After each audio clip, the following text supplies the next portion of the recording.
जी अस्सलाम वालेकुम रहमतुल्लाहि व बरकातुहू। बात तो इस पे भी करनी है कि सदर आरफ अलवी ने कौमी असम्बली बुलाने की हकूमती समरी मुस्तरद कर दी, और बात इस पर भी करनी है कि मुराद अली शाह तीसरी मरतबा सिंध के वज़ीर आला बने। लेकिन सबसे पहले बात करूँगा मरीम नवाज़ साहिबा की। मरीम नवाज़ साहिबा बिलाखिर वज़ीर आला पंजाब बन गई। हाउस ऑफ शरीफ का चौथा फ़र्द वज़ीर आला पंजाब बना।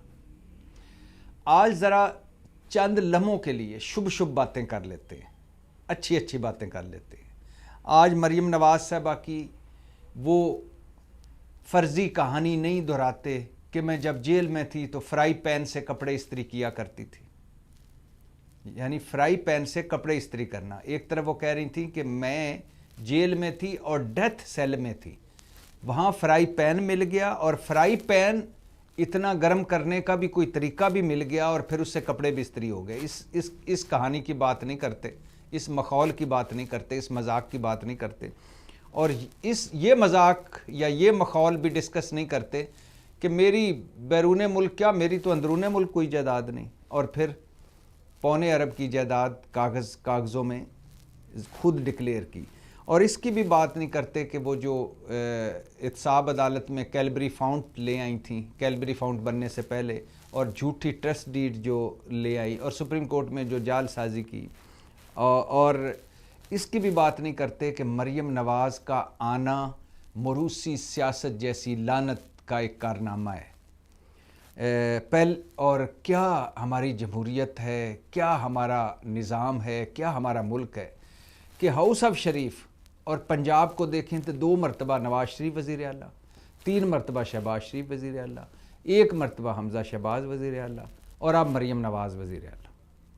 इन सारी बातों की इन बात नहीं करते।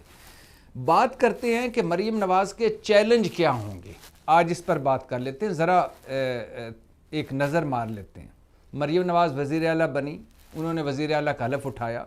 एक तरफ उनके वालिद मोहतरम बैठे हुए थे और दूसरी तरफ उनके चचा जान बैठे हुए थे, शहबाज शरीफ साहब जो अगले वज़ीर आज़म बनने जा रहे हैं, और गवर्नर हाउस में उन्होंने हलफ भी उठा लिया। और क्या प्रोटोकॉल था मरीम नवाज़ साहिबा का, कोई 2829 गाड़ियों का प्रोटोकॉल था खैर से।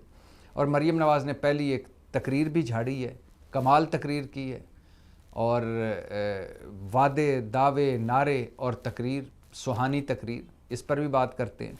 लेकिन मरीम नवाज़ के चैलेंज क्या है? पहला चैलेंज है कि मरीम नवाज़ नवाज शरीफ की बेटी हैं, इसके अलावा उनके पास पल्ले कुछ नहीं। पहला चैलेंज ये है। वो मुस्लिम लीग अगर उनके हाथ में दी गई, उनको मुस्लिम लीग उनको पकड़ा दी गई, मुस्लिम लीग उनके रहम करम पर रही, तो वजह कि वो नवाज शरीफ की बेटी हैं।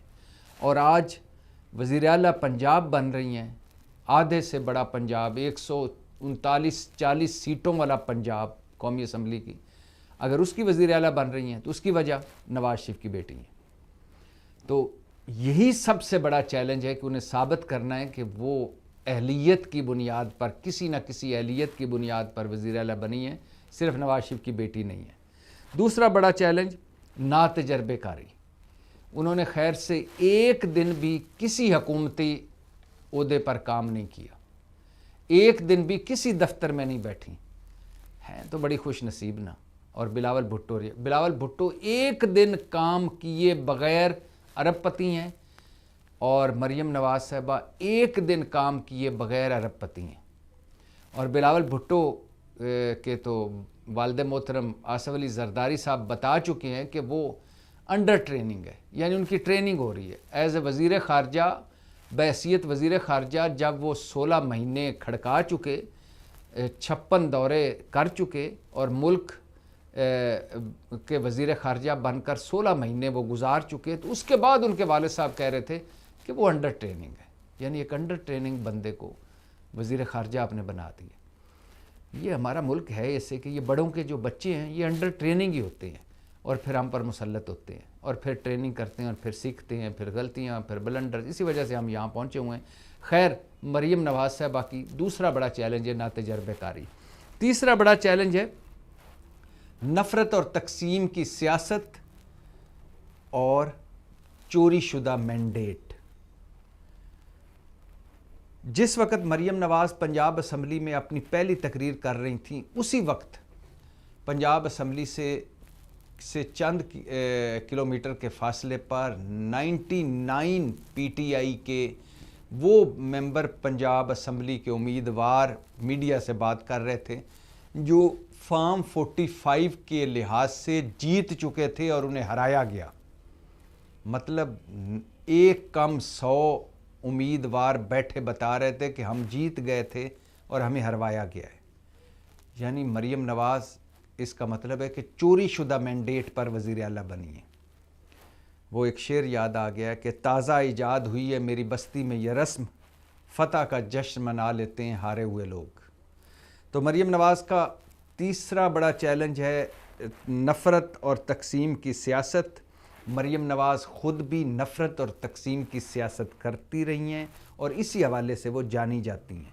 अब और उसमें चोरी शुदा मैंडेट बहुत बड़ा चैलेंज होगा उनका। चौथा चैलेंज है जी बदले की सियासत, इंतकामी सियासत, टिट फॉर टैट की सियासत, सियासी इंतहा पसंदी। ये मरियम नवाज़ इस हवाले से जानी जाती हैं और मरियम नवाज़ को इस पर काबू पाना होगा। नहीं पाएंगी तो ख़त्म हो जाएगा सब कुछ। और पांचवा जो चैलेंज है मरियम नवाज़ को, वो है मजबूत अपोजिशन और पंजाब जैसा बड़ा सूबा। एक मजबूत अपोजिशन के होते हुए पंजाब जैसे बड़े सूबे के मसाइल और मसाइब पर वो किस तरह तवज्जो दे पाएंगी, ये उनका पांचवा बड़ा चैलेंज होगा।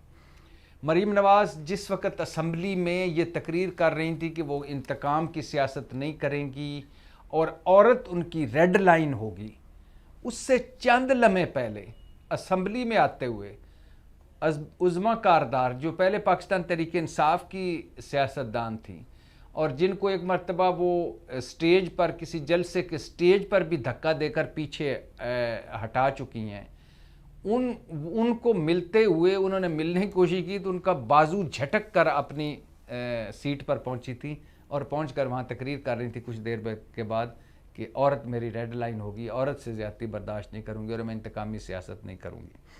तो मरियम नवाज़ का तकरीरों का, वादों का, दामों का, नारों का वक्त गुजर चुका, अमली काम शुरू हो चुका। ये मरियम नवाज़ का जितने अरसे भी हुकूमत चली मरकज़ और पंजाब की, ये उनका आखिरी चांस, पहला मौका भी है उनका, आखिरी चांस भी। मुस्लिम लीग नून का भी आखिरी चांस है पंजाब में। वैसे by the way Muslim League नून की कुछ लोग बताते हैं कि अगर फेयर रिज़ल्ट अनाउंस किए जाते इस इलेक्शन के, जो रिज़ल्ट थे वही बताए जाते, तो कोई कहते हैं कि 17 नशिस्तें थी मुस्लिम लीग नून की, कोई कहते हैं 21 और जो ज़्यादा से ज़्यादा बताते हैं वो 30। तो मुस्लिम लीग नून का ये हाल है कि अगर फॉर्म 45 खुल जाएं तो नवाज शरीफ, यास्मीन राशिद से, ये मैं वो बता रहा हूँ जो मुस्लिम लीगी सेल के कुछ लोगों ने मुझे बताया था, यानी उधर से ख़बर लीक हुई थी कि अगर फॉर्म 45 खुल जाए तो मुबैना तौर पर नवाज शरीफ यास्मीन राशिद से 16,000 वोटों से हार चुके थे लाहौर में। तो ये हाल है पंजाब का, मुस्लिम लीग का। और अब मरियम नवाज़ इसकी ये सबसे उन्होंने तुरुप का पत्ता निकाला है। पीछे नवाज शरीफ बैठे होंगे, अगर नाकाम हो गए तो मुस्लिम लीग भी गई और मरियम नवाज़ का पहला और चांस आखिरी चांस में बदल जाएगा। तो अब मुराद अली शाह की बात कर लेते हैं। तीसरी मरतबा वो सिंध के वज़ीर आला बने हैं। बिलावल भुट्टो के फेवरेट थे, लिहाजा तीसरी मरतबा बने। उनके वालिद भी वज़ीर आला रह चुके हैं और पीपल्स पार्टी अब 15 साल मुसलसल और 22 साल वक्फे से अगर गिना जाए तो 22 साल, वरना मुसलसल 15 साल वो हुकूमत कर चुकी है सिंध पर। और सिंध का जो हाल है वो आपके सामने है। और पीपल्स पार्टी इस वक्त इस पोजीशन में है सिंध असम्बली में कि उनको अपोजिशन का कोई बड़ा चैलेंज नहीं है। और तहरीक इंसाफ वहाँ भी तहरीक इंसाफ, GDA, जमात इस्लामी, तीनों मिलकर वहाँ भी रोला डाल के बैठे हैं कि हमारा मैंडेट चोरी हुआ है। अब इस बार देखते हैं बिलावल भुट्टो तनख्वाहें डबल कर पाते हैं सिंध की, क्योंकि उन्होंने मंशूर में वादा किया था कि सिंध की तनख्वाहें डबल करेंगे, 300 यूनिट बिजली फ्री देंगे। तो अब देखते हैं वो सिंध में ये कर पाते हैं कि नहीं, क्योंकि 18वीं तरमीम के बाद मरकज़ तो कंगाल होता है, किसी काम का नहीं होता, सारे इख्तियारात सूबे में होते हैं। और आज अपनी तकरीर में ये भी बताता चलूँ कि मरीम नवाज़ ने ज़िक्र नहीं किया कि उन्होंने कहा था कि मैं 200 यूनिट तक बिजली फ्री दूंगी, गैस सस्ती करेंगी और 1 करोड़ नौकरियां देंगे, इसका भी उन्होंने ज़िक्र नहीं किया। शायद चाचा जान मरकज़ में करें। बहरहाल मुराद अली शाह का भी टेस्ट शुरू हो चुका है कि 1970 में रोटी कपड़ा और मकान भुट्टो साहब ने जो नारा लगाया था वो वही नारा आज बिलावल भुट्टो लगा रहे हैं। और अभी तक 1970 से 2024 तक सिंध के कोई एक डिस्ट्रिक्ट, कोई एक तहसील, कोई एक ज़िला कौंसल, कोई एक यूनियन कौंसल ऐसी नहीं जहाँ रोटी कपड़ा और मकान मिल चुका हो। वापस आते हैं जी सदर आरफ अलवी पर।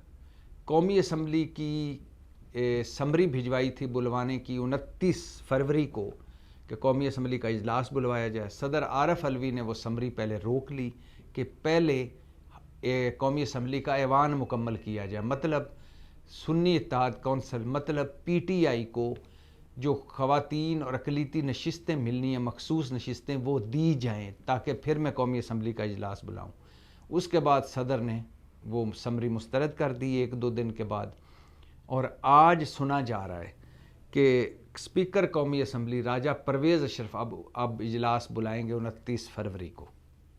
इस पर सदर पर तनकीद हो रही है कि सदर तो जी तहरीक इंसाफ के कारकुन निकले, सदर तो मुल्क के सदर नहीं है, सदर ने ये क्या किया, सदर ने ये क्या किया।